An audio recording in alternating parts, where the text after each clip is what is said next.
Crumpets. What's up, y'all? Welcome back. This is the third installment of Artificial Negro Intelligence. We got to start off with our little song. We have some more songs too to play. In fact, I might play another song. That's what I'll do.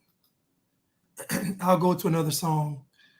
I'll save that one throughout the show, but I want to start off with a nice little melody that a young lady prepared for us. I don't know why I don't see it on here though.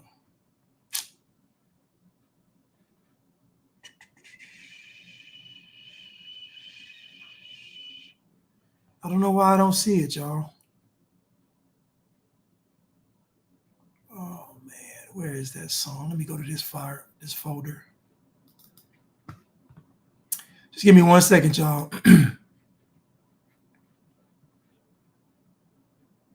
I thought it was in that folder, but it's not.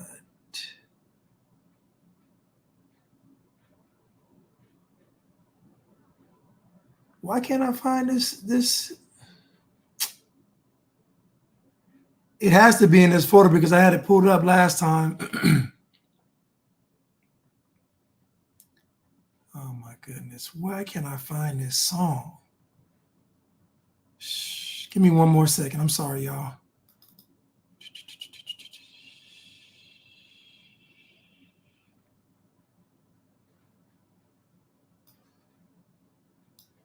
Just give me 1 more second, y'all.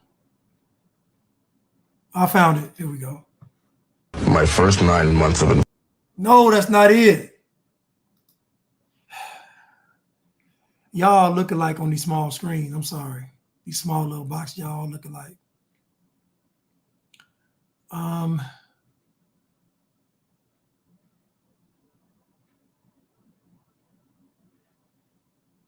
How is this song not on here?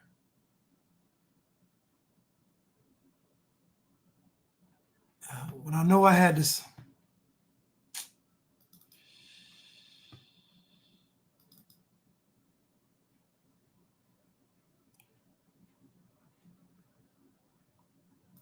All right, well, forget it then.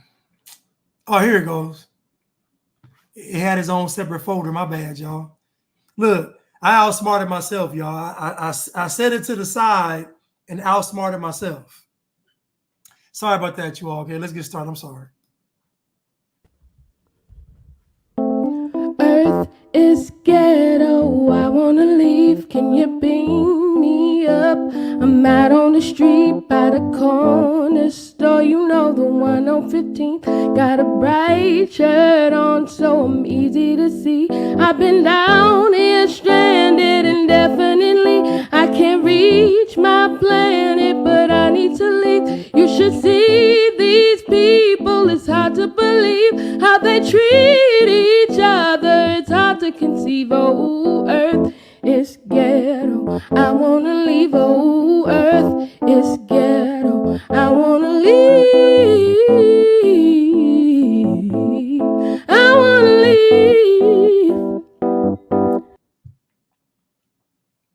I don't know who she is, but it's just a nice little song to get us started. Somebody said, blast dog, blast Shakur. Y'all didn't miss nothing. Somebody said, as soon as I put the bandana on, I couldn't find anything. You ain't lying. But let's get started, y'all.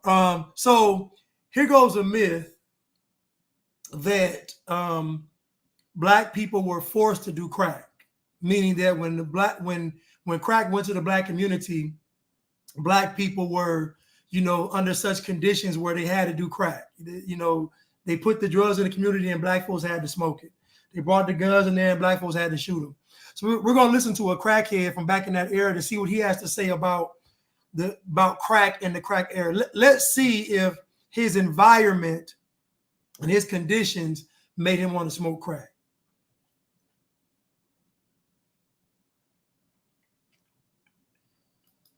With crack, I've spent over $50,000. $50,000. $50,000. Where did you get this kind of money from? Well, some of it was money that I had saved up. I was currently working as an engineer for a communications firm, earning $35,000 a year. I would spend my entire paycheck in one night on crack. I recently had a job that was paying me $33,000 a year, and it lasted 2 weeks. My first 2 weeks. Wait a minute. Tell me what happened with this job. Well, I reported to work on Monday.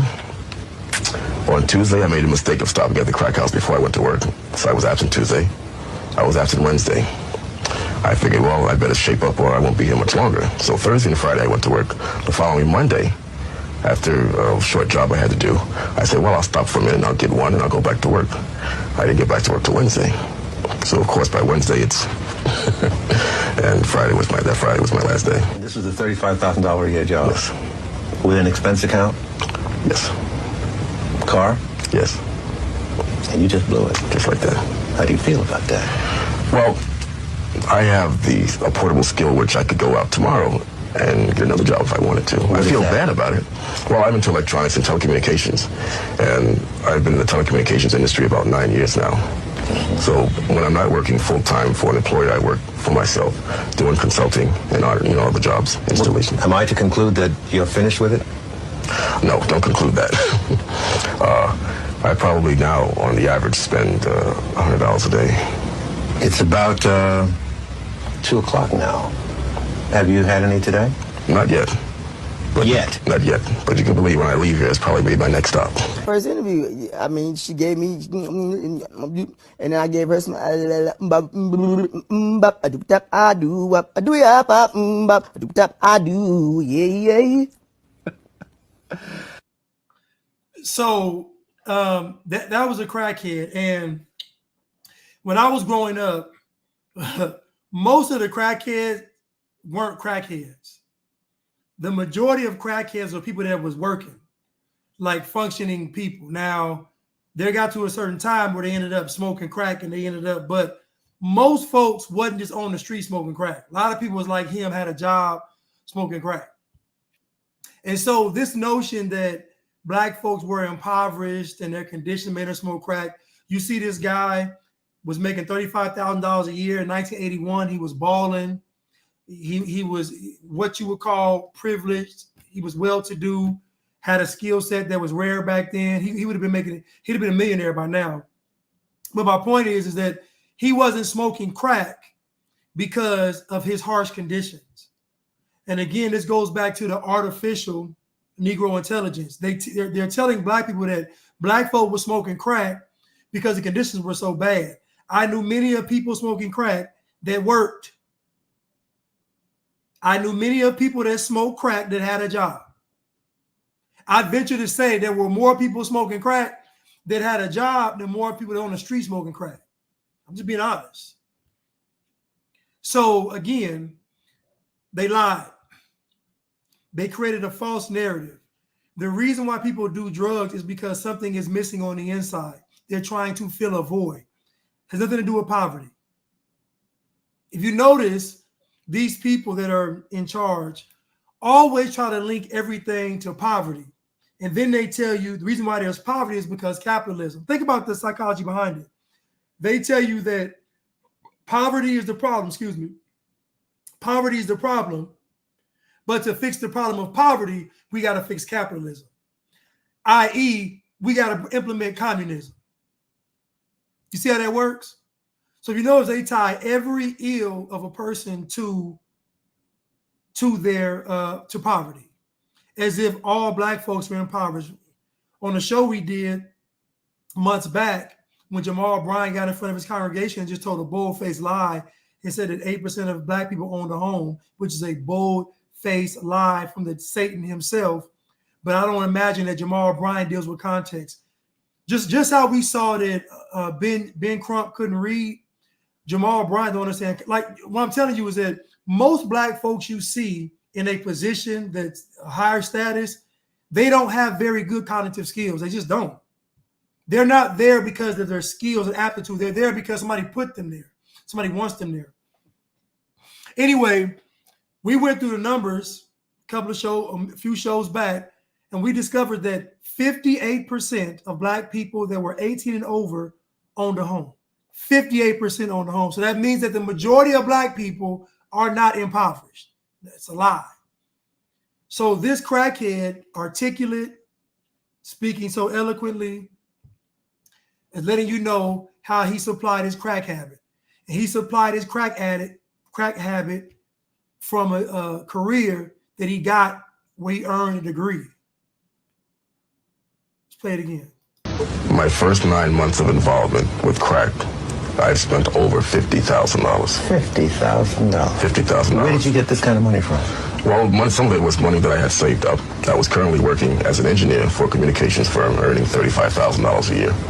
I would spend my entire paycheck. This was 1981. So we're talking about 43. Imagine this guy, not 43 years, but imagine this guy at least being in his career for at least up until the 2000s. Just imagine if he did it to the year 2000, how much money he would have made, or to the year 2005 or 10, because the job isn't really strenuous on the body. So, but my point is, look at what he could have accomplished, but he chose to do crack. The white man didn't make him. The system didn't make him. He wanted to do crack because something on the inside was missing.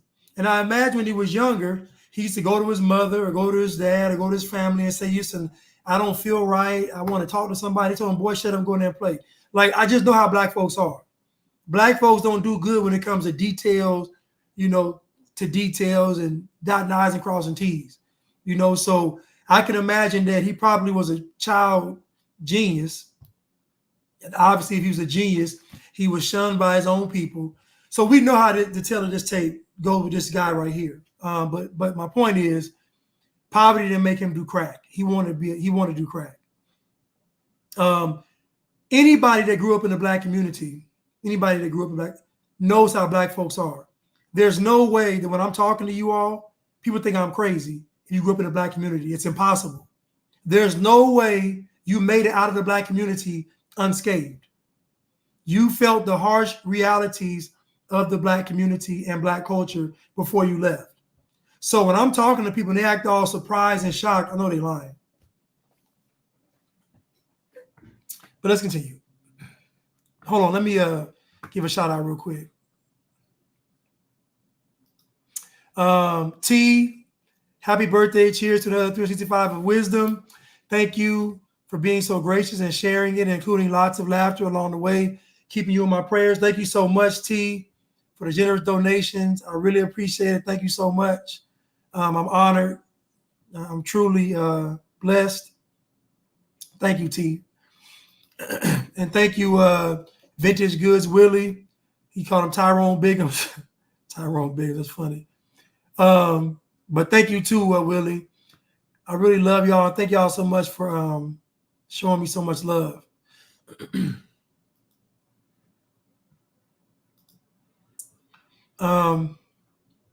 Let's continue with this. In one night on crack. I recently had a job that was paying me $33,000 a year, and it lasted 2 weeks. My first 2 weeks. Wait a minute. Tell me what happened with this job. Well, I reported to work on Monday. On Tuesday, I made a mistake of stopping at the crack house before I went to work. So I was absent Tuesday. I was absent Wednesday. I figured, well, I better shape up or I won't be here much longer. So Thursday and Friday, I went to work. The following Monday, after a short job I had to do, I said, well, I'll stop for a minute and I'll get one and I'll go back to work. I didn't get back to work till Wednesday. So, of course, by Wednesday, it's... and Friday was my last day. This was a $35,000 a year job. Yes. Now, he looks rather young. I can tell his top teeth are gone, so he done smoked them.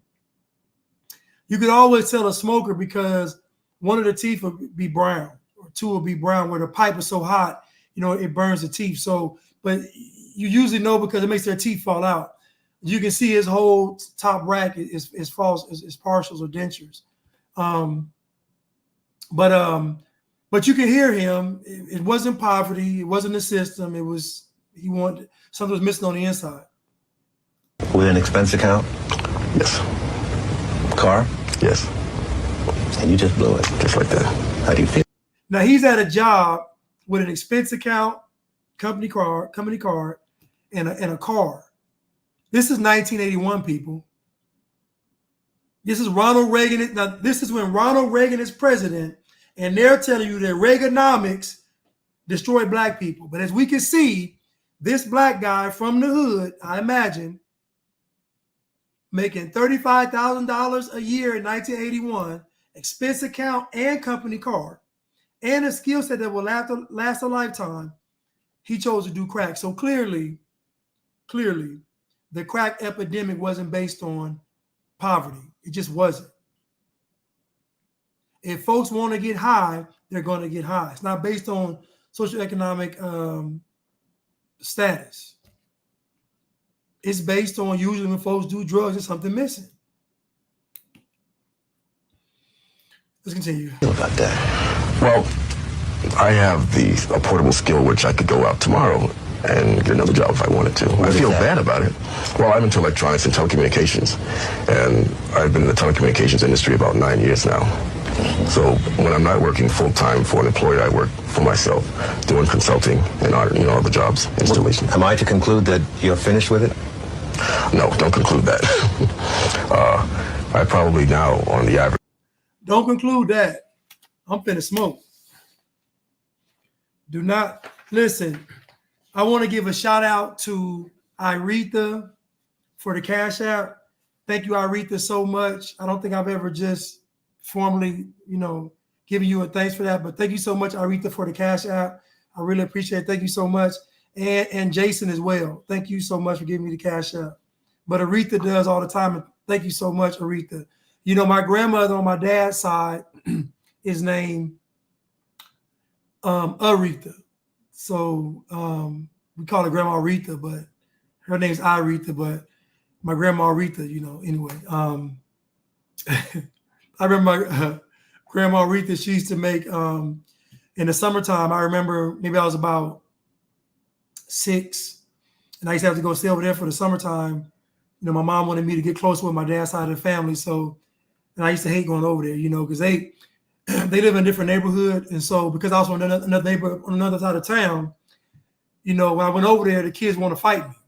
It just is what it, So where you from? From here? Okay, we want to fight. So anyway, she used to make these egg salad sandwiches, and bless her heart, she put her love in the sandwich, but she forgot one key step. She didn't remove the shell from the eggs. So the egg salad sandwich was always crunchy. I'm just saying, what I'm saying? I couldn't stand going over there, but the egg salad sandwich was always crunchy. But rest in peace to my dear Grandma Aretha. She was quite mean. Yeah, but it's all love. Anyway, let's continue. Spend $100 a day. It's about 2 o'clock now. Have you had any today? Not yet. Not yet. But you can believe when I leave here, it's probably be my next stop. First interview, she gave me, and then I gave her some, I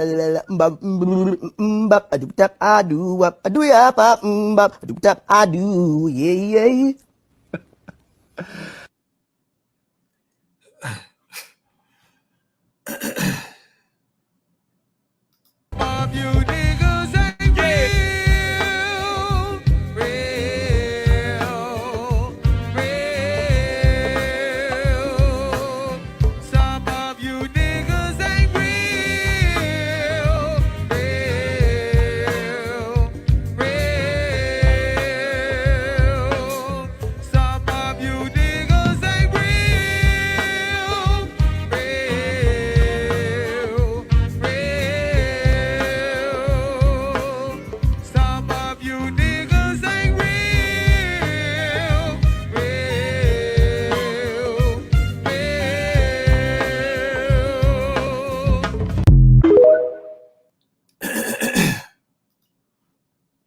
Let's continue.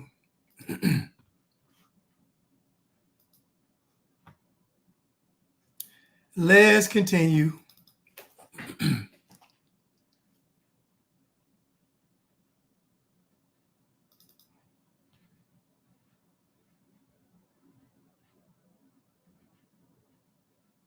Said it all those years ago and nothing has changed. They got money for war but can't feed the poor.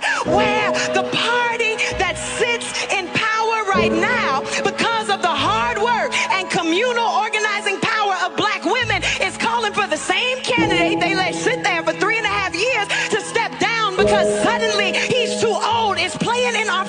offering a list of white men and not even mentioning the black woman who's been sitting there right with him as an option. Meanwhile, the Supreme Court that the last president gave us will lock us up for making a decision about our bodies, but not lock him up for felonies that he actually committed. Now, it sounds like she's at church, right? And again, you're going to be hard-pressed trying to find someone that is black with a stage, an audience, and a microphone and cameras around them saying anything that's godly. You're going to be hard-pressed to find it. I'm just telling you. Because if she gets up there and tells the truth, and it's funny, the video is titled "No Lies Detected," and it's all lies. But again, my point is that where black folks are headed, I saw 4 years ago. Black people are going back into slavery. And I said this 4 years ago. I saw the writing on the wall. Because when you're black, they're going to entice you to give your rights away. There's an article the Washington Post put up, and it said that freedom, the word freedom, was linked to white supremacy. The Washington Post, owned by Jeff Bezos, Amazon, the Washington Post said that the word freedom was linked to white supremacy. So they've already convinced most black women to believe that they should have the right to murder their children, their babies. So we know that once black women don't honor their womb, everything else is going to be fair game. We know that. So we know that once black women say, I want to be able to have an abortion, after that, all bets are off the table. Like, you do what you want to do now. And so that's where black folks, this is why the black women are the face of abortion. Think about it. Kamala Harris, the face of abortion. She's the czar of abortion. She's the czar of abortion. She's telling black people to murder their lineage, their legacy. Somebody mentioned in the chat, in the video I did on Instagram, that she went to all the HBCUs telling the young girls to get an abortion.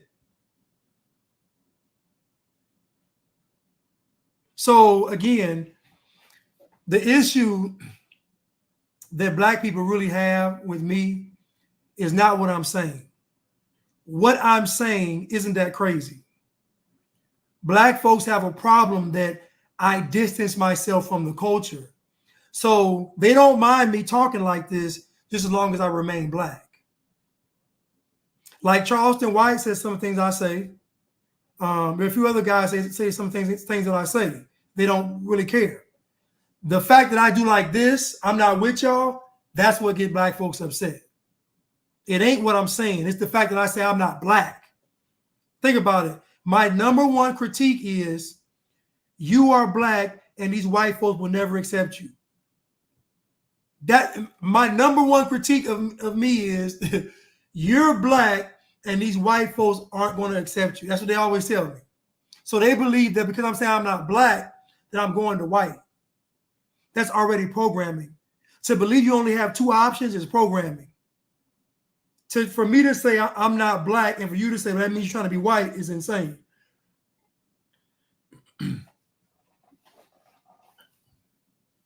So again, that's why black folks have a problem with me and probably with you. If you have character and you say I'm not going to indulge in that, black folks have a problem with you. Black folks are going to have a problem if you say I want to live my life based on honor and character and morals with no excuses and all. You're going to rub most black folks the wrong way. Now, this young lady right here, I guarantee she's in front of a church talking about this madness. I don't blame King. I don't blame the communists. I don't blame these folks. There had to have been a moral decay for a person to accept what the civil rights movement was. There had to be a moral decay for someone to accept what she's saying. Your character has to be flawed to even accept it, because you have character. This stuff sounds like poison to your ears. If it sounds good to your ears, it's because you have low character. This is low vibrational information. These are low vibrational talking points.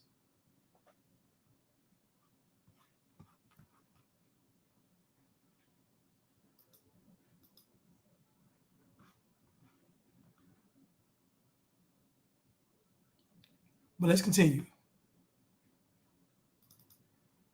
Stop white people, stop walking on eggshells around black people. I mean, who are they anyway that you got to be so careful about everything you say, everything you do, every place you go, and every turnaround you got to hear slavery. Every other moment you got to hear something about slavery, or you got to hear something about police brutality. I mean, it just needs to stop. And black folk are not going to stop lapping this up and pushing you into a corner and bribing you and making you act like a misfit while you're around them and having you so glad that you're no longer in their presence. When you finally leave work or wherever else you are with them, you can finally relax and be yourself. This has got to stop, because it's destroying black people. It is giving them a false sense of security, making them think that they don't have to do anything to better their lives, that you are the cause of everything that's going wrong with them.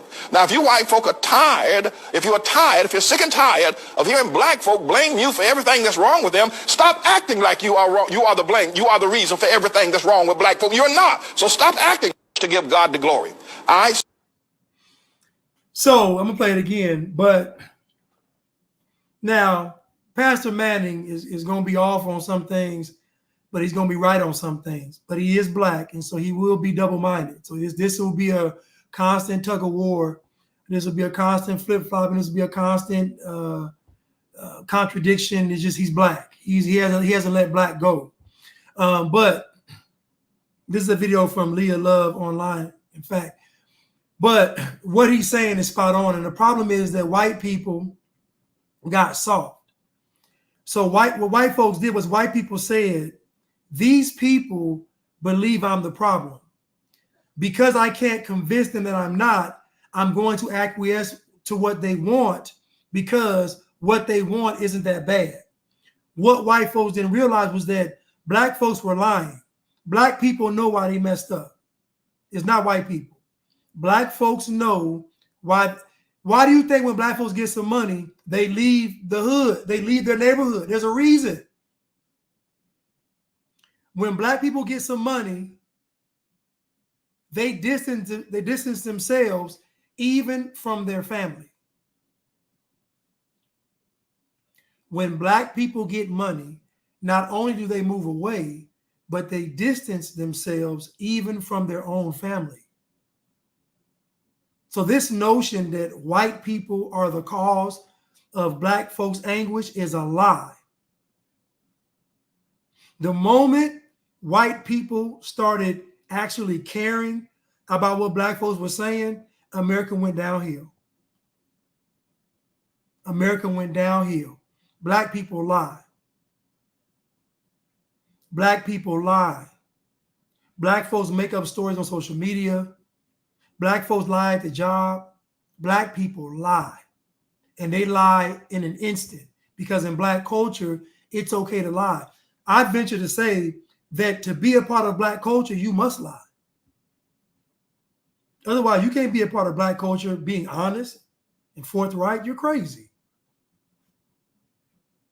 You stop white people, stop walking on eggshells around black people. I mean, who are they anyway that you got to be so careful about everything you say, everything you do, every place you go, and every turnaround you got to hear slavery. Every other moment you got to hear something about slavery, or you got to hear something about police brutality. I mean, it just needs to stop. And black folk are not going to stop lapping this up and pushing you into a corner and bribing you and making you act like a misfit while you're around them and having you so glad that you're no longer in their presence. When you finally leave work or wherever else you are with them, you can finally relax and be yourself. This has got to stop, because it's destroying black people. It is giving them a false sense of security, making them think that they don't have to do anything to better their lives, that you are the cause of everything that's going wrong with them. Now, if you white folk are tired, if you're sick and tired of hearing black folk blame you for everything that's wrong with them, stop acting like you are wrong. You are the blame. You are the reason for everything that's wrong with black folk. You're not. So stop acting to give God the glory. I'm going to give him an amen on that. And so the problem is that white people started acquiescing to these complaints and tantrums from black people. It was a lie. It was never true. Imagine you living your life and there's millions of people out there blaming you. Imagine you had a responsibility of taking care of from a man's perspective, taking care of your wife, your children, your household, You have to work, do all these things, make sure your family, your extended family is straight. Imagine as a man, a white man, you have to take care of your own life. You got your own responsibilities and your own concerns. You turn on the TV and every day, black folks are blaming you. One of two things will happen. Either that white man will just acquiesce to what black folks are saying, or he'll become resentful. Just imagine being blamed for something you didn't do for years. Imagine that. Imagine, let's say the person is, I don't know how old they are, but imagine you being the brunt of everything wrong in the world for 20 years. Imagine being a decent person. Imagine being a good man, a man of character. Imagine all these great qualities you have, and you got millions of people blaming you for everything. Either that person is going to acquiesce to what they're saying, or he's going to be resentful. These are natural human reactions. Black people have gotten away with murder, literally. 40+% of the homicides in the black community go unsolved.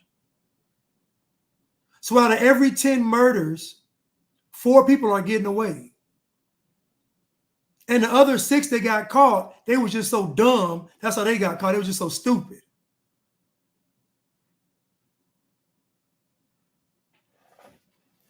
Artificial Negro intelligence.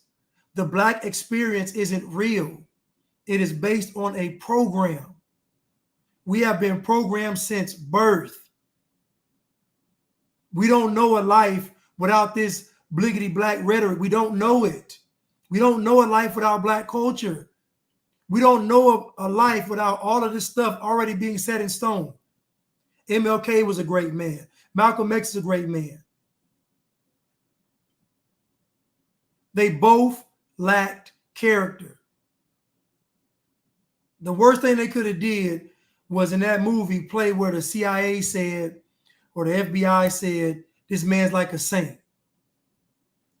Malcolm X was not going to leave the Nation of Islam if he was allowed to still speak. He knew what Elijah Muhammad was doing, and he only left because he couldn't speak. So what I'm telling you is that as righteous as Malcolm X was, his driving force for leaving wasn't those young girls. His driving force for leaving was that he couldn't speak. That's different than what the movie showed. I don't put Malcolm X above MLK. At the end of the day, they both had major character flaws. And with those major character flaws, King being a communist, a whoremonger, heard he was snorting that powder. On top of him being all those things and having poor character, Malcolm X had poor character as well. Most black folks you see get into the black power empowerment movement was ex-criminals. I'm not saying Malcolm X didn't change his life. I'm saying the reason that he left the Nation of Islam wasn't honorable. It just wasn't. He didn't leave honorably. He left because he couldn't talk. Now, is that God or Satan? So when I'm talking about these individuals, I'm speaking from a character perspective. I judge folks on their character, not what somebody told me. Black folks have been given heroes. Heroes have been forced upon black people.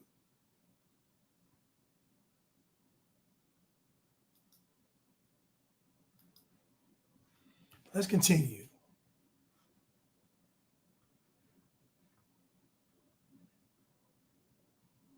Let's continue.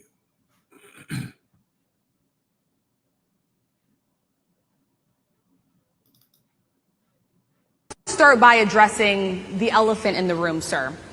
A lot of people did not think it was appropriate for you to be here today. You have pushed false claims about some of your rivals, from Nikki Haley to former President Barack Obama, saying that they were not born in the United States, which is not true. You have told 4 congresswomen of color who were American citizens to go back to where they came from. You have used words like animal and rabbit to describe black district attorneys. You've attacked black journalists, calling them a loser, saying the questions that they ask are, quote, stupid and racist. You've had dinner with a white supremacist at your Mar-a-Lago resort. So my question, sir, now that you are asking black supporters to vote for you, why should black voters trust you after you have used language like that? Well, first of all, I don't think I've ever been asked a question so in such a horrible manner. First question. You don't even say, hello, how are you?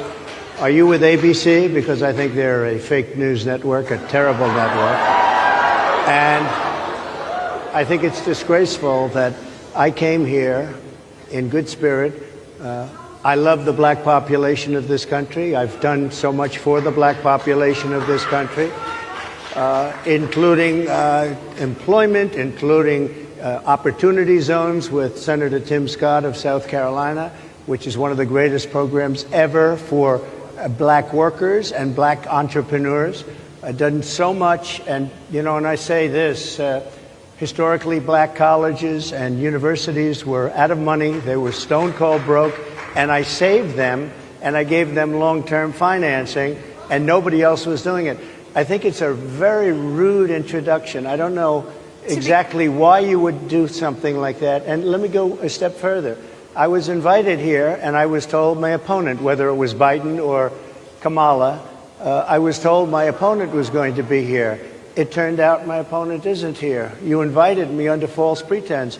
And then you said, you can't do it with Zoom. Well, where's Zoom? She's going to do it with Zoom, and she's not coming. And then you were half an hour late, just so we understand. I have too much respect for you to be late. They couldn't get their equipment working, or something Mr. was President, wrong. I would love I think if you it's can a answer very the question nasty on your rhetoric question. and why you I have believe that answered black the voters question. should trust you with another I 4 have years. been the best president for the black population since Abraham Lincoln. That's my answer. Better than President Johnson, who signed the Voting Rights Act? And for you to start off a question and answer period, especially when you're 35 minutes late because you couldn't get your equipment to work, in such a hostile manner, I think it's a disgrace. Let me just ask a follow-up, sir, and then we'll move on to other questions here. So I want you to notice a couple of things in this video.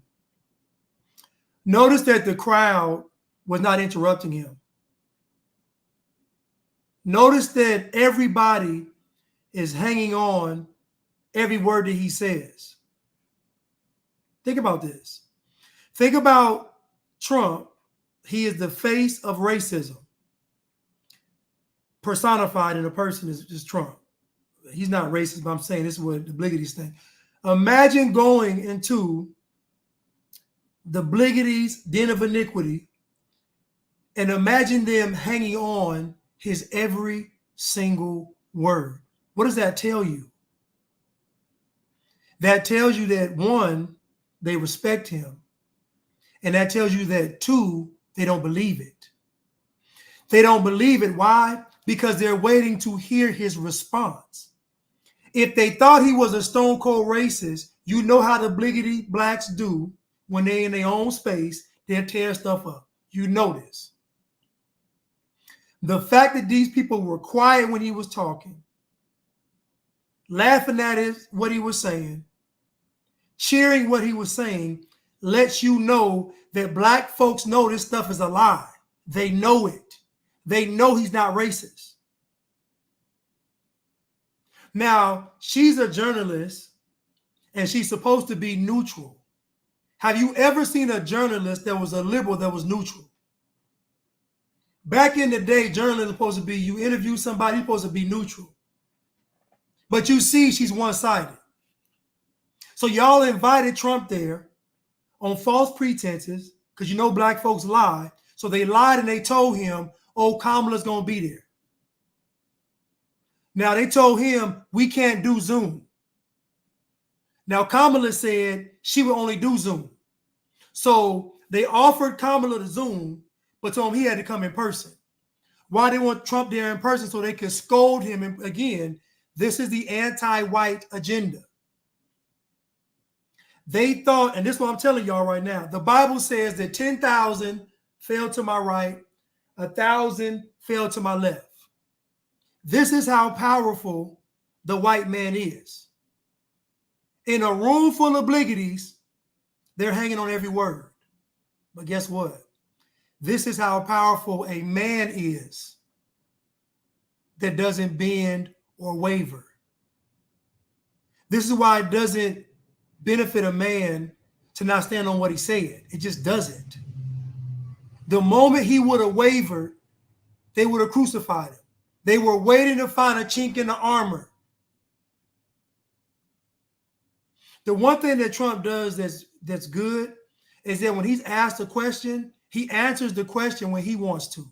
If you notice this, somebody will ask him a question. They'll say, Trump, what'd you have for breakfast? He was like, oh, today is so beautiful. Oh, it's a wonderful day. You know, it's a great day. Did you go golfing yesterday? It was so great. And then he'll be like, I had a great breakfast today. The croissants were wonderful. Like, he answers a question on his terms. And I understand why he does this, because 99% of his questions are set-up questions. They're setups. They're not actual questions. They're things done to trap him. You all can learn a lot from Trump. Aside from all the conspiracies, aside from the Jewish hats, the Wailing Wall, aside from the conspiracy about the assassination attempt, set all the conspiracies aside about Trump. The way Trump is in interviews is masterful, and you all should take notes. Write this down. Only answer a question on your terms. It's no different to be on the witness stand and the lawyer asks you a question and you say, can you rephrase that? I don't understand. Like, you want the question to be answered on your terms. He's giving y'all a great page out of whatever book, I don't know, but it's a great book with a great page. Answer a question on your terms. That way they can't trap you.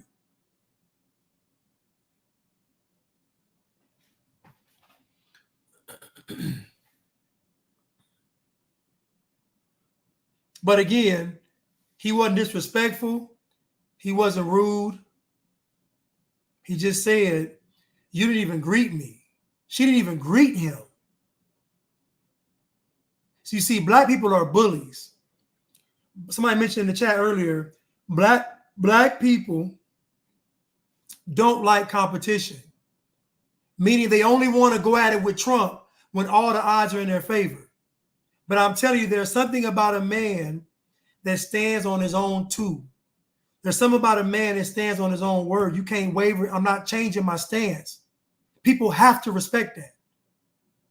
What people don't respect is you scaling back and saying, well, I didn't do. No, I'm not even going to justify the stuff you're even saying. I had dinner with a racist. Y'all just voted for Joe Biden. Think about this.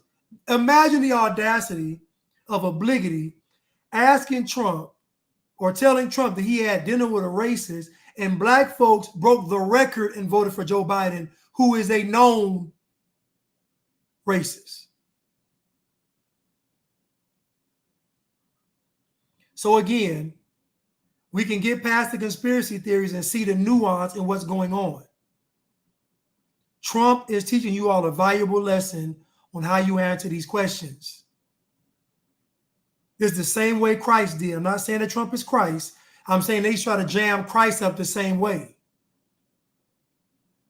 They try to jam him up the same way. Try to trick him into saying something. It's what the enemy does. Imagine you in the high court somewhere defending your faith, and you look up and it's all black judges. Imagine you in this dystopian future, this one world government, and you go to a court and it's all black women in there. What you think gonna happen to you? You better know how to answer them questions.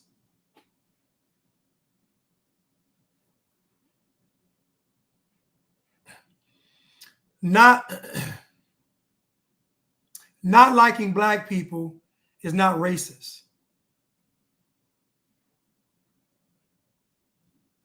If you ask a racist person why they don't like someone black, they're not going to say because of their skin color. It's a false notion. Nobody's racist. People have reasons as to why they dislike people. It's not because of their skin color. That's a lie. They'll say, why don't you like black people? They're going to give a whole list of stuff because they do this, and this. They're not going to say it because they're black. You can say it ain't justified. You can say whatever. I get that. I'm telling you, there's a reason why folks don't like groups of people, and it's not just because of their skin color. The media tells you that to make you believe that it's not fixable. If I dislike someone because of the way they look, you can't fix that. There has to be extreme measures to correct that, meaning you have to persecute those that would dare not like someone because of their skin color. It's propaganda.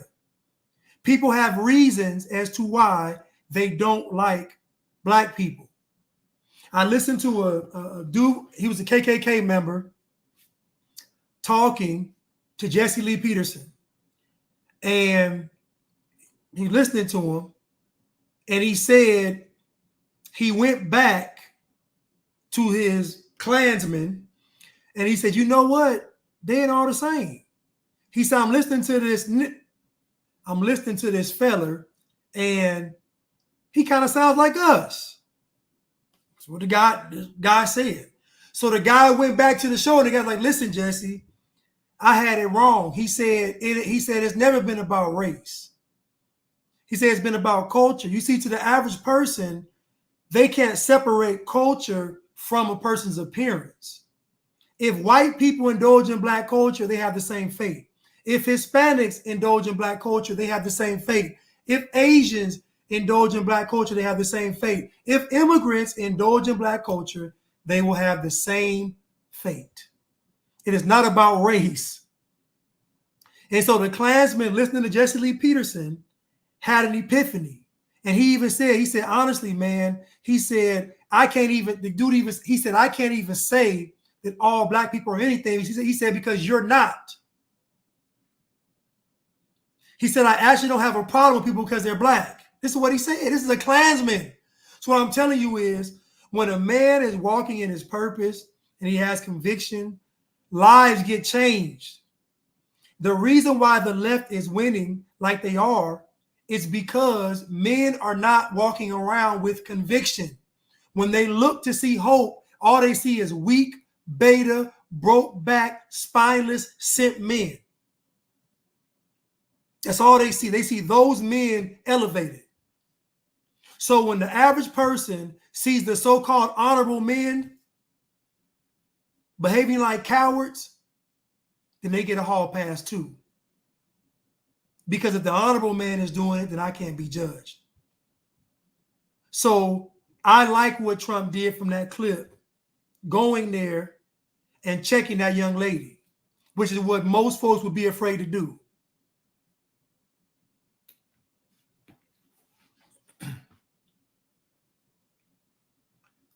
Let's continue.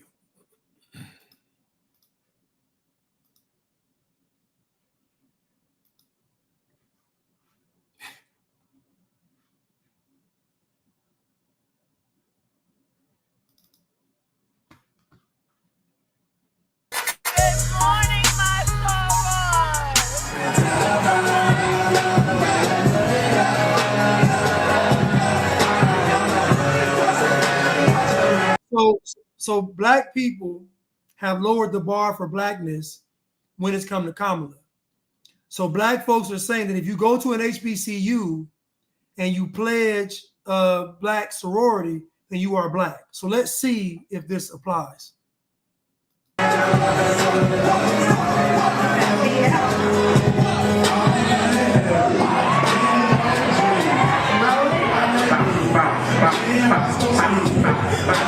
She don't care. She gets this. That's me all yellow bone. DJ, this my favorite song, so I'ma make it thunderstorm. Leave it up. I don't care. This is riding everywhere. Yeah, my bottle Roscoe like bro. I'm drinking hell. Can't you tell? Who's me baby feet this back so get well no try. And y'all do know that the white girls, when they pledge, they get pledged the hardest. You do know them white girls got to go through hell to be a part of that fraternity, that sorority. Now, I asked somebody, I said, is it gentrification when white people join black fraternities and sororities? Is that the same thing, gentrification? I'm just asking. Are the sororities and fraternities being gentrified by white people? I'm just asking. Let's continue.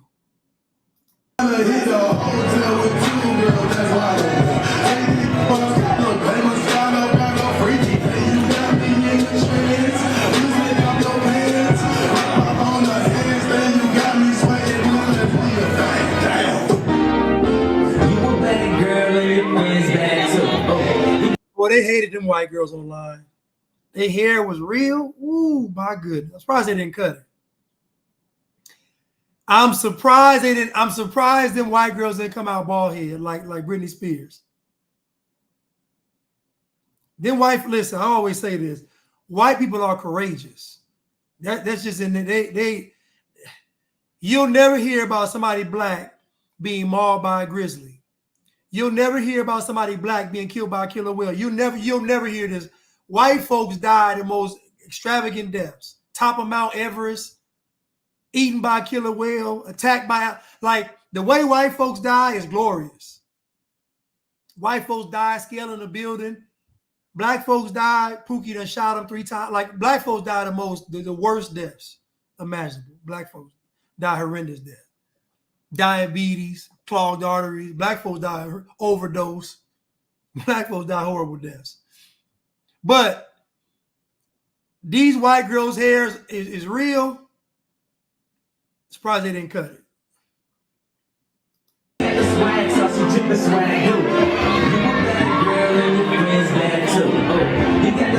It's a lot of white girls on this line. It's every other girl is white.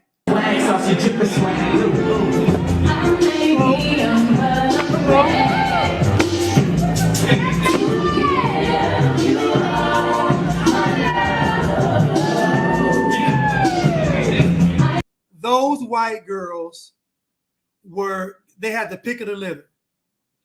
Those white girls that crossed AKA, they had the pick of the litter with them guys in the fraternities. They had their pick. You best believe them white girls was top of the list. Oh my God.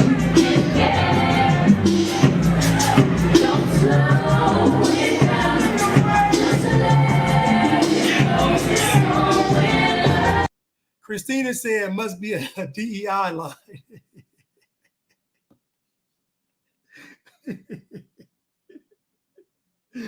Oh my goodness.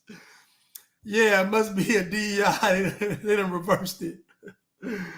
Oh my goodness. Every other girl on the line is white.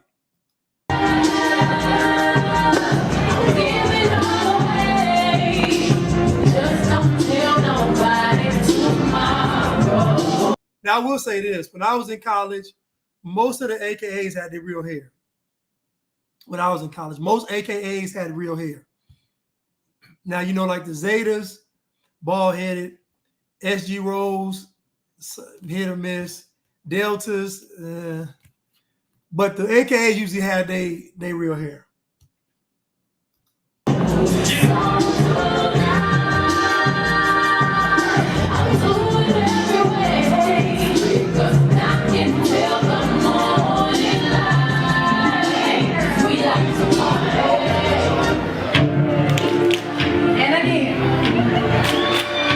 Now listen, these white girls, I keep telling y'all this right now. Y'all ain't seen nothing till these Asians come over here doing all this stuff. You just ain't seen it yet. When them influx of Asians come over here and they done master black culture, black folks are toast. They're toast.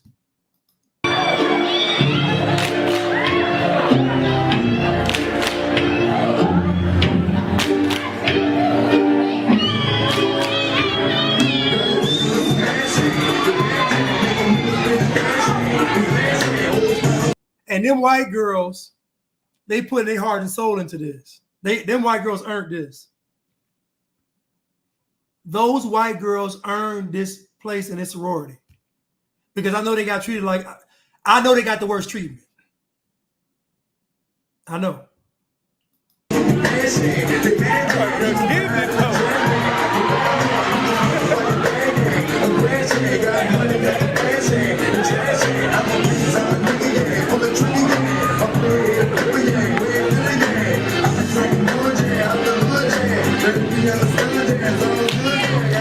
So the notion that a person is black because they are at an HBCU or join a black sorority or fraternity is a lie. They lowered the standard for what being black was so that Kamala could fit in. Simple.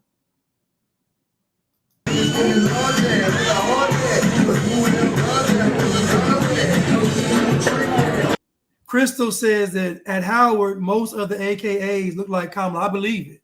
When I went to school, all of the AKA was light skinned with long hair. There was one AKA that was big. And they said she was big, but she was AKA because her grandma was an AKA. Her mom, she was legacy, so her mom wasn't. So she was in there because her whole family was AKAs. They had to put her in there, but she didn't fit. She didn't fit. She was big. She had the long hair and light skin, but everything else was, the box was 2 checks. Light skin check, long hair check. All the other boxes was blank. She's big as a bread box. Let's continue though.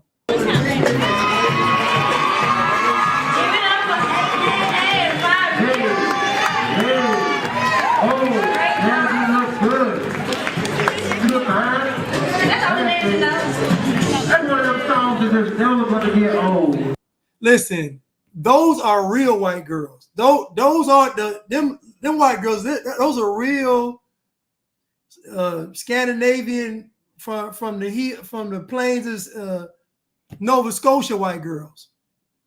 Them girls is white. They ain't magic. It got old today.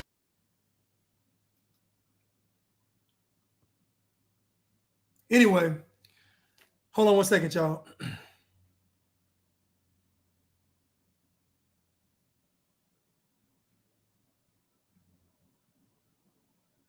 I'm starting my live again on IG.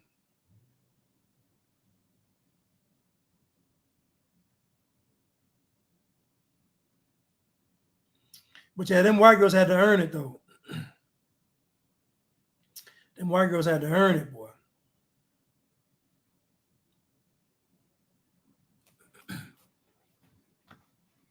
They had to earn it. Let's see if I can find my other clip from. Where's my other clip? I didn't add it. Oh, man. Where's that clip? That was who you were and what you did.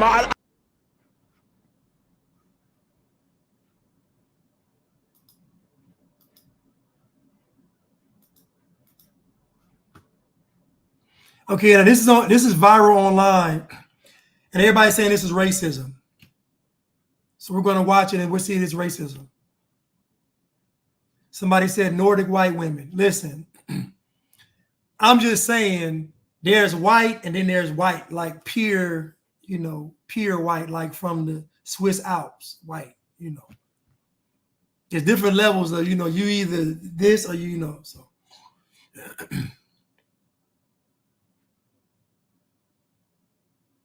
I wanted to know was who you were and what you did. I get the act. I make YouTube videos. It's not an act though. You're acting like a piece of shit to me. All I want to know is what you were doing and who you were. I'm making a YouTube video. You don't get eyes like a sort of man. No. Because you're really I don't know who the fuck you are, to be honest. I walk in, I knew something was happening. All I wanted to know was this one great. This kid's a Let's go. Can you help me? He's hating, bro. I asked him who he was. Why talking shit? What did I do, bro? Everything. Because he's black? So whatever. Shit, dude, I'll put a foot in your face the second I walk. I don't think your foot can lift that high. Now listen.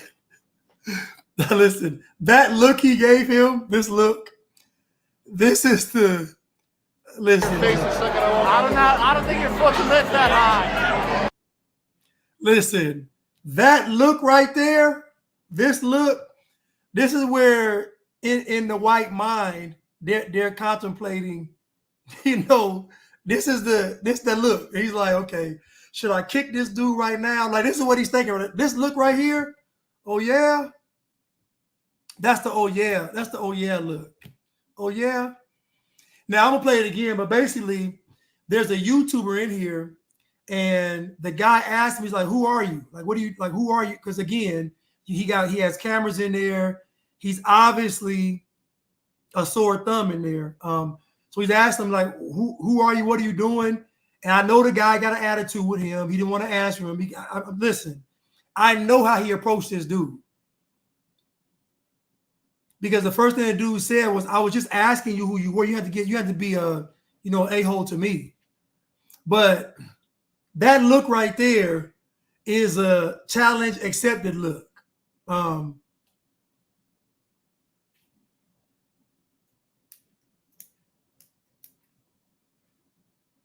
Okay, let me check it. Let me check it, Twan. I'll check it. Let me play it again though. I wanted to know was who you were and what you did. I make YouTube videos. I get the act. I make YouTube videos. It's not an act though. You're acting like a piece of shit to me. All I want to know was what you were doing and who you were. I'm making YouTube videos. You don't got eyes like hold up. You see now he's telling him, which means before he didn't. Now he's explaining what he did, but before he didn't, because he's explaining it now. And the guy's like, listen, I'm just asking, because think about it, you walk into a place, you're like, okay, his camera's here. Well, who is this guy? So he asked you, like, who are you? What are you doing? Listen, this is normal. White people, and somebody put it in here, I think Mr. Milton, I think.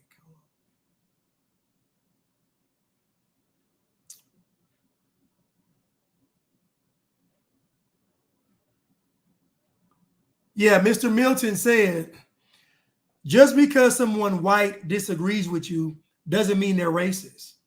Just because someone white disagrees with you does not make them racist, because what you're saying is that a white person has to agree with you. That is insane. And this goes back to black people not wanting to compete. Black folks want white people just to agree with everything they say and do. It's insane. No. So the guy didn't answer his question the first time because he's doing it now. Because he would have said, I told you earlier, guy, bro, dude, I'm a YouTuber. He would have said that, but he didn't. He started explaining himself because he knew he was wrong. Sort of man. No. Because you're really, like, I don't know who the think you are, to be honest. I walk in, I knew something was happening. All I wanted to know was this one great. Let's go. Can you help me? He's hating, bro. I asked. Now, they chopped the video up to make the guy seem racist. You notice they didn't play the whole video. And this goes back to black people not wanting things to be fair and equal. Okay. To say to someone, I need you to make concessions for me to be in this space. Think about it. This is what black folks are saying. This guy said, hey, help me, bro. How do you need help? It's literally one-on-one. It's a one-on-one exchange. He's hollering help to Mark Zuckerberg's nephew. Look at this. Help me, bro. He's hating, bro. I asked him who. Let's go. Can you help me? He's hating, bro. I asked him who he was. Can you help me? He's hating. The guy asked you who you were and what you were doing, and you got an attitude with him. So now he's checking you for having an attitude with him when he's asked you a question. This is what grown men do. This is what real men do. Society has lied to you all, make you think that white folks don't act like this. There are a bunch of white folks that will knock your teeth out your mouth. There just are. There are a bunch of white folks that ain't afraid of y'all. There's a bunch of white folks that don't want to pander to you all. So the fact that this guy is in this environment, wherever he's at, and he couldn't just tell the guy I'm a YouTuber, it's a simple exchange. It's simple. You don't know who this guy even knows. This guy may have even wanted to hire you. He may have had an opportunity for you to make some more money. You don't even know who he knows. He can know a celebrity you want to interview. He can know somebody that knows somebody, somebody you want to even interview. But you're going to burn a bridge with him because he's white. It's cowardly, it's foolish, and it's disgusting. It's simple-minded. You can attract more, you can attract more bees with honey than you can flies with vinegar. I think that's how it goes.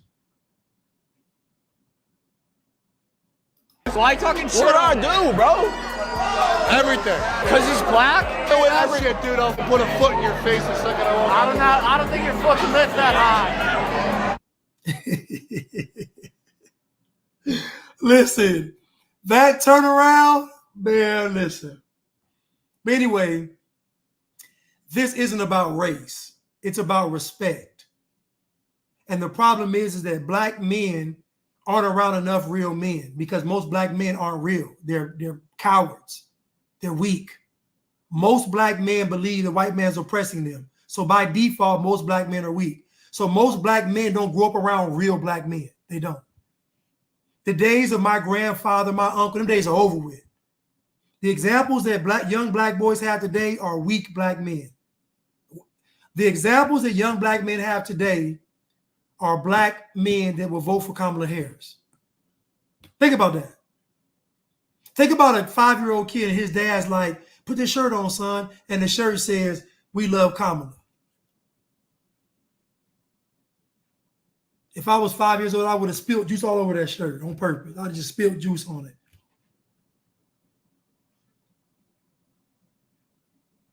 So the reason why, Maestro, the reason why black folks make it about race is because they're trying to get the advantage in the situation. They don't want to compete with an even playing field. So black folks bring up race to get the advantage. It's psychological.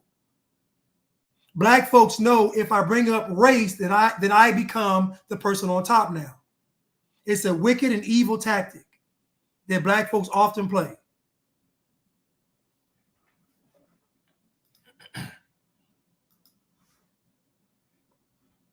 Some of you niggas ain't real.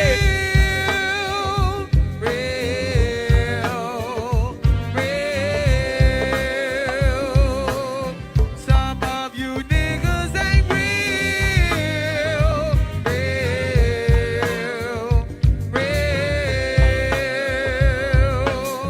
Some of you niggas ain't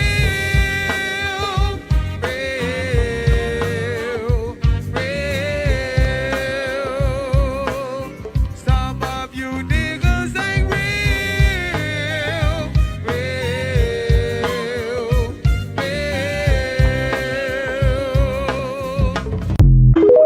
What's the original version of this song? Anybody know? I can't think of it. I know there's an original version. Anybody know the original version? I can't think of it.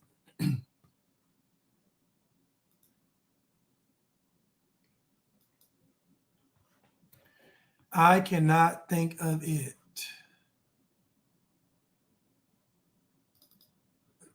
Folks don't know this about me, but I used to be a die homophobe. You see what I'm saying? I was smart enough to know I ain't need all the calories and the carbs with my homophobia. You see what I'm saying? I was smart enough to be like, yeah, I have no problem with homosexual people. I think they should be left alone. But I make this crazy caveat by being like, but I don't think that they should adopt kids. Yeah, sad, I know. But listen, if you would have asked young Lee, why don't you think that gay people should be able to adopt kids? I'll be like, yeah, they impressionable, and I think that kids should see a healthy heterosexual relationship before they get tainted. And listen, by the time I turned about like 17, I started realizing that sexuality did not operate the way that I was trying to make it in my died homophobic, you know what I'm saying, desires. The point of this video is for you to do away with your theatrical illiteracy, you know, your ability to read and write theatrical situations, you know what I'm saying, like that because of the old guidelines. But peep game, man, every time you start thinking about same gender loving people or things that's not straight, unlearn a lot of the shit you learned. You feel me? This dude thinks he's so smart, though. He's smart in this aspect because he knows that the bliggity black community is going to be taken over by the homosexuals and the trans. He knows that. He's trying to cement his place in the hierarchy of the black culture and community by doing this. He's slick. He goes a little bit too hard for the LGBTQs, but I understand why, because he knows they're in all the spaces running it. He knows that. Despicable. Despicable. All this thought, all these mental gymnastics going into, I'm not doing all that stuff. All that jumping through hoops for gays, I'm not doing it. Listen, I'm going to respect you. You respect me. We keep it moving. All that unlearned did them finna do all that. So I ain't gonna do all that. Gays have biases too. Trans have, so let me say this. Let me get it back on the screen. Gay people have the same things they got to unlearn too. Trans people have the same things they got to unlearn too. You see, the problem is it's a false premise, because the premise is that they're perfect and you're flawed. Just because they're gay and trans doesn't mean they don't have certain hangups, certain prejudices, certain biases, certain bad behaviors, poor character. Just because you're gay and trans doesn't exempt you from being a human being. There are gay people that are horrible. There are trans folks that are horrible. There are members of the LGBTQ community that have horrible character. This is a false, one-sided message, because it makes one believe that the LGBTQP, don't forget X, Y, and Z, are a perfect community without fault. So the same lesson you can give to a straight person, you can give to a gay or trans or a they, a them, a binary, a non-binary, a freak, whatever. It is a false state. It's propaganda. If you really want to have equality, then treat everybody the same based on character. Don't give straight people a lesson about what they should unlearn. What should gay folks unlearn? What should trans folks unlearn? I was told my whole life that I didn't know what it meant to be a woman. And all these years later, now you got a bunch of men magically knowing what it is to be a woman. You got a bunch of women agreeing with them. It's propaganda and it's cap. It's propaganda and it's cap. Young Lee. Young dummy. Black men are weak. And this is why I say it. It's hard for you to find a black man that stands on convictions and morals and standards. It's hard for you to find a black man that's just following Christ. None of this nonsense. It's difficult because the culture won't allow it. Black culture will not allow it. You got to leave black culture.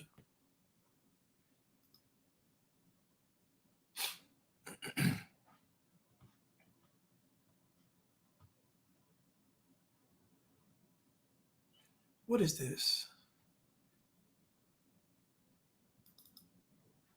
Societies, Greek lettered frats and sororities, Freemasons, etc. are movements that are submitted to the gods of the movement. Greek societies, Greek letter frats, sorors, Freemasons, etc. are movements that are submitted to the gods of the movement. Come on. I mean, ain't that true? Don't you pledge to a god? A Greek god? Shout out to Casually Conservative. He's on here right now. He has great content. He be finding these videos, man. Casually Conservative is three guys. Casually Conservative is Leatherface and is Kofi. These three guys, they find videos that are just like, it's like a treasure chest. You go to their page, it's like, my goodness. Like, you're trying to make a point, they gonna have the video, I'm telling you. Let me rewind it though. Greek lettered frats and sororities, Freemasons, etc. are movements that are submitted to the gods of the movement. Greek societies, Greek letter frats, sorors, Freemasons, etc. are movements that are submitted to the gods of the movement. Come on. I mean, ain't that true? Don't you pledge to a god? A Greek god? Imagine black people not knowing this. Imagine black people saying that America's racist, but they're allowed to be a part of a secret society. Think about that. Imagine them saying America's racist, But America allows you all to meet in secret and devise all kind of plans to take over white people. It doesn't make any sense. When these fraternities and sororities were started, they were started by Satan. How do I know this? Because these bliggity blacks had the nerve to say, if you weren't lighter than a paper bag, you can't join. Forget your character, forget your morality, forget what you can bring to the table. If you don't look a certain way, you can't join. So that means that the bliggity black mindset even existed back in the early 1900s. The bliggity black mindset existed in the early 1900s. You mean to tell me when black folks had an opportunity to have their own, the first thing they did was practice racism? You can look in the Caribbean, you can look in Africa, you can look in America. When black folks had their own, they started excluding the darker skinned black folks. So as soon as black folks started having their own, they started turning racist. You can't blame white folks for that. You just can't. That's called moral decay. It's a lack of character. Let's continue. When you go through initiation and hazing, you are performing a ritual or rite of passage into the evil bloodline of Satan worship. We really did somebody else's ritual and pledged our lives to Greek goddesses and our allegiance to entities in a church. In a church, brother. Like, is that blasphemous? I don't know. But so we get to the church, and this is where you cross the burning sands, which is the actual ritual. They lay out a hot something in the aisle of the church, and you walk barefoot on it to signify that you've now crossed over and you've pledged your life to Delta, right? But before all that, we have the initiation ceremony. They're all dressed in a certain color. We're all dressed in white, and they have like a red pillow at the foot of an altar. It's literally an altar. It's called an altar. There's an altar with a white tablecloth, red and white candles, and other symbols set up on the table. And in order to become a Delta, you get on your knees on the red pillow in front of the whole church and sorority, and you say, I do. That's what we did. You have to sign your name on a contract, and you say you're pledging your life until the day of final judgment to Delta. The president asks you if you do, you say, I do. Somebody says, well, how is it Satan worship? You don't remember what I told you? Mythology are the legends in which demons disguise themselves. They let you know they was a bunch of demons, you ain't pledging. But if they look like an old Greek god that had the power to make the sun rise and fall or cover the world with his body, then it looks, oh yeah, that's just a legend. Yes, most of these black churches were started by Freemasons. It's true. Most of your black pastors are Masons. Like, it's true. It is. So again, imagine black folks being none too wise to any of this stuff. The masses of black people have no idea what this even is, and they're just indulging in it. You can't tell an AKA now that what she's doing is going against God. Tell her right now. Tell her AKA Delta, Sigma Gamma Rho, Zeta, what's the other one? I know I'm missing one. But tell them that they're going against God and see what happens. You can't tell black folks they're going against God with this stuff. You can't tell them that. Where do you think the legend came from? These guys were describing what demons were to them. Demons gave them information. Demons gave them knowledge. Demons gave them technology. So I remember a couple of years ago with my girlfriend, and we were at a place down here called Little 5 Points. And I remember the guy was looking at me. We was walking by, he was looking at me. He's like, you want to do a face reading? But he was looking at me, but looking at my girl. So it's like he's looking at both of us, but looking at her more so. So I was like, you want to try it? She's like, go ahead. So I sat down and got the face reading. Now, he told me he really told me like some health stuff.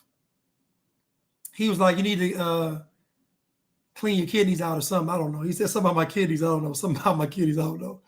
But he really gave me some health stuff. It wasn't even about, anything that was like about my life. But when she sat down, this dude was telling her stuff. When I tell you he was spot on, I'm talking about he was, and I forgive me, Lord, for even going to sit down. I rebuke what the guy even said, even over me and her. But what he said about this girl, my ex, was, listen to me, it was spot on. And so I'm looking at him and I'm like, and then when we got done, he looked at me and he smirked. But it wasn't a smirk like I'm gay. It was a smirk like, yeah, I know. Like it was almost like him like thinking I could see him. I couldn't really see him, but kind of see him. But he was like, yeah, I'm one of them. It was the most eerie thing when we left. When she was getting her stuff, when he was reading about her life, he was telling her stuff. There's no way he could know. He was just going down a list like boom, boom, boom. I was like, what the hell? I'm looking at her, and she's just sitting there.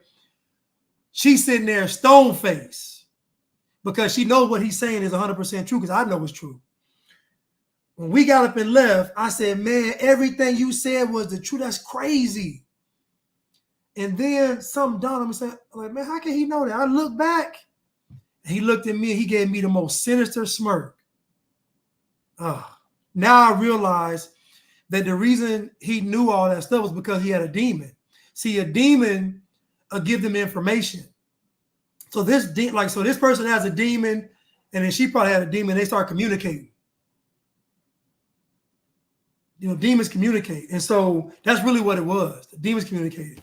Now, looking back, hindsight, I know she had some demons. I know she did.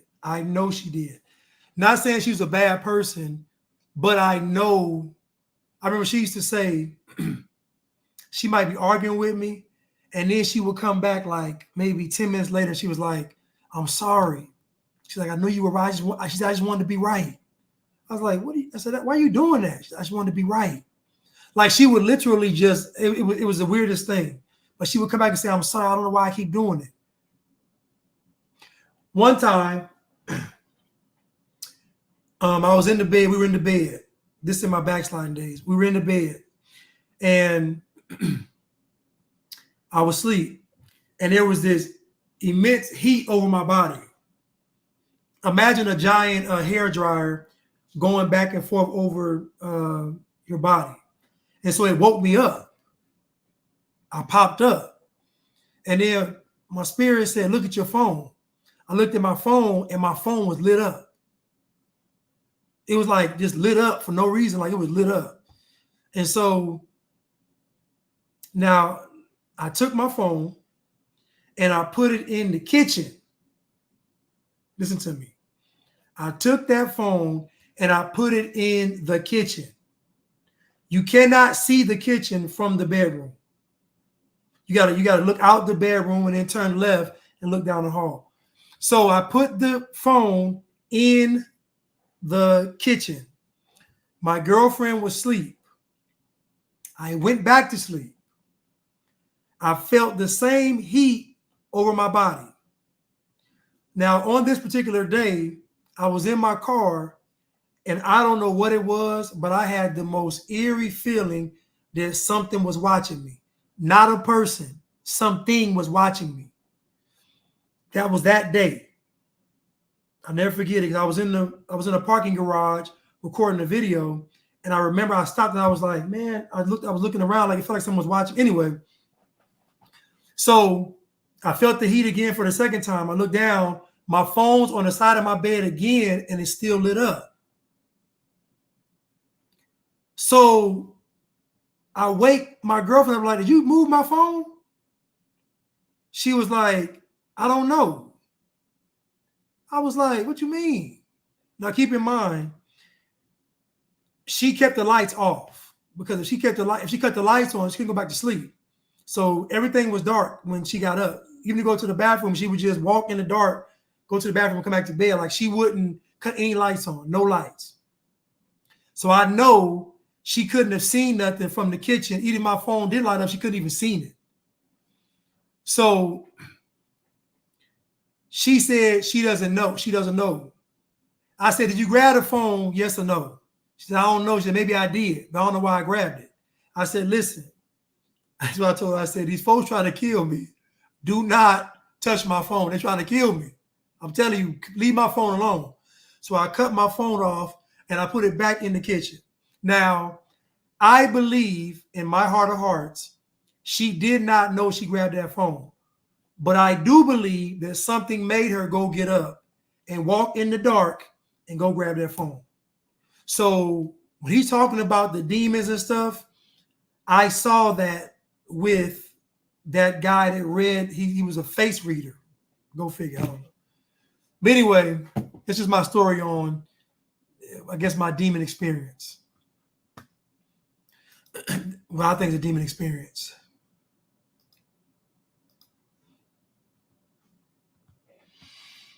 Let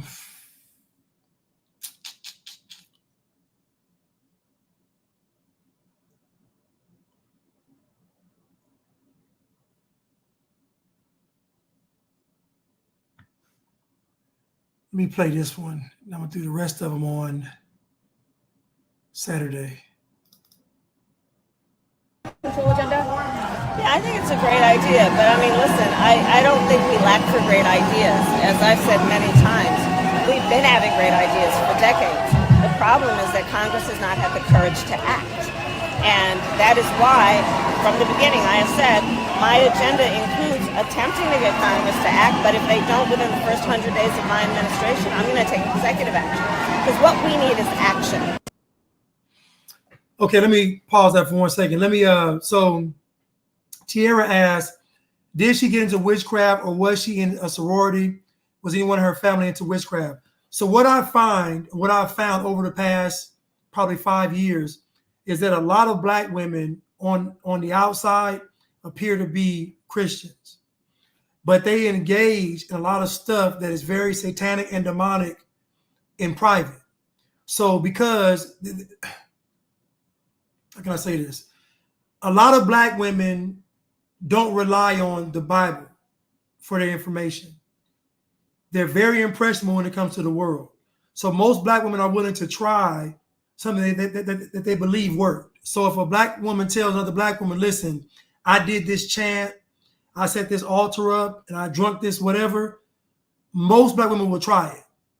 If a Black woman says, I got my husband because I did this and I did that and I drew this on my body and did all, most Black women will try it. So my ex, it's very possible that she did all kind of stuff that I didn't know about.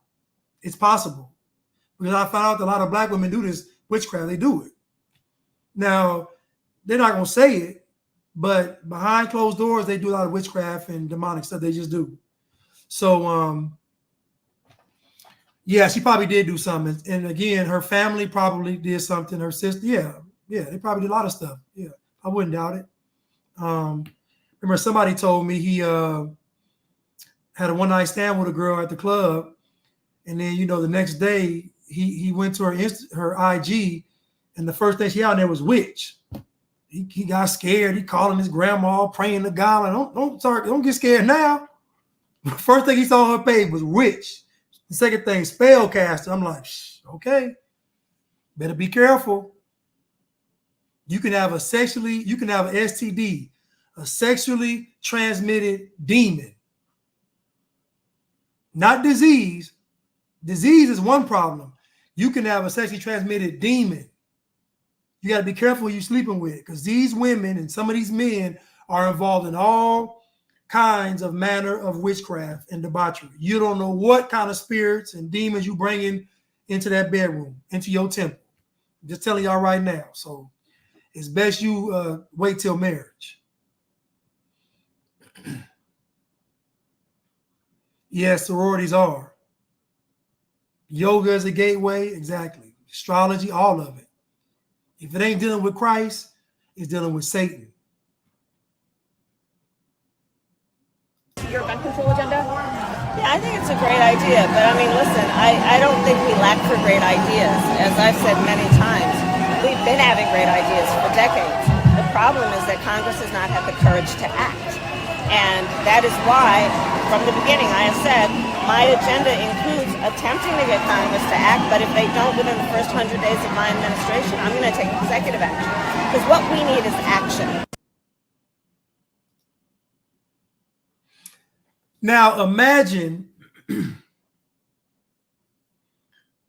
black men listening to this woman say she's going to put in an executive order to get rid of assault rifles or whatever. And black men saying, okay. Imagine black men simping for Kamala Harris, and she is literally talking about communism, taking away their only way to defend themselves.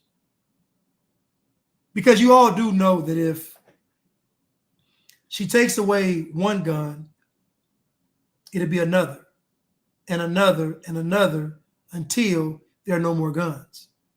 So imagine how simple-minded and weak, and disgusting and cowardly and broke-backed black men are to vote for this woman after hearing her say, if Congress doesn't do it in the first 100 days, then I'm going to do it. Now, you all assured me that Trump was a dictator, but it seems like to me that Kamala sounds an awful lot like a dictator. It seems like to me that Joe Biden acted an awful lot like a dictator. When Joe Biden was president, he mandated something that was experimental to be put in the bodies of 350 million Americans.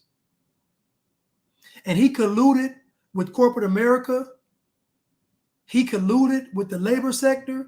He colluded with social media platforms. He colluded with the media. He colluded with institutions. It was a literal communist takeover. Joe Biden went to big pharma, big tech, and big government to implement a totalitarian communistic regime. We saw Joe Biden become a literal dictator. We saw it with our own eyes. And you got black folks now talking about what Trump is going to do. Now we got Kamala saying, I'm going to take away the guns. So Kamala is saying, abort your baby. I want the trans to have all the rights, and I want your guns.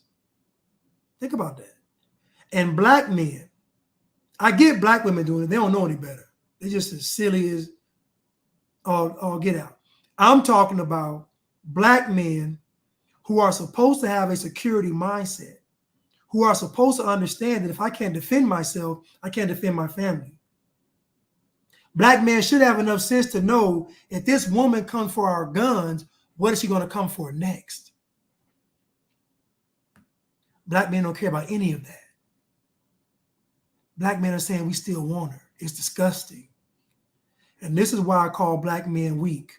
Because when push comes to shove, the black man's not going to make a decision based on character, honor, moral standards, principles. He's not. He's going to make an excuse.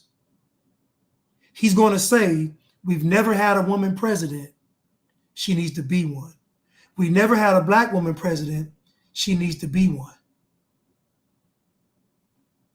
Old white men have been racist. We need a younger black woman to be president. Even if she ushers in the Antichrist, we don't care. We still want her. This is why I said that black people are going to usher in the Antichrist. Because the Antichrist is probably going to be a person of color. He's probably going to be a transgender. And he's going to be charismatic, articulate, funny, probably good looking, all the things that Black people fall for. So Black folks are giving me no indication that they will not support, endorse, follow, and die for a person like the Antichrist. That concludes today's show of Artificial Negro Intelligence. Again, thank you, Ms. T, for the gracious donation and happy birthday wishes. Thank you so much. Thank you again, Vintage Goods Willie. Thank you so much. Nick TBR had an argument with my mom yesterday. Pissed me off when she used the words black man in a white man's world. Right. It's just a defeated attitude. Technically, the world is not white. The world is 95% probably people of color. White folks are a very small portion, and Jewish folks even smaller than that. Most of the world is people of color. China, India, and Africa are the most people. So it's just a false statement. But thank you, Nick. Thank you. Rena Bina, thanks for the content on your birthday yesterday. Happy birthday, Blanche. Much love. Thank you so much, Rena Bina. Thank y'all. Thank you so much. And thank y'all so much. Listen, I love y'all. And I will see you all on Saturday. Thank you so much. You have a blessed evening.